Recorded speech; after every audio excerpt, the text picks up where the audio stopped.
Gernikagarra gara eta pozik gau Gernikarrak izan digaz. Danon nahi dugu Gernike eroso bat, danon inkietude eta bierri zenak azetuko da bezena. Sozialak, kulturalak, norbera berona dekoz, baina dana dire Gernikarrak. Izen behori gara, desberdinek berdintasunien.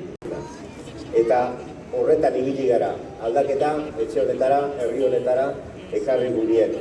Aldaketa, herri hau aurrera egingo badeu modu justuan, aurrera egingo badeu modu solidarioan, aurrera egingo badeu guztiontzako, danon artien partekatuta baino ez da izango. Prest gaudela herri hau aniztasunean hasteko, humiltasunean aberasteko. Prest gaudela, Gernika Lumo prest dagoela.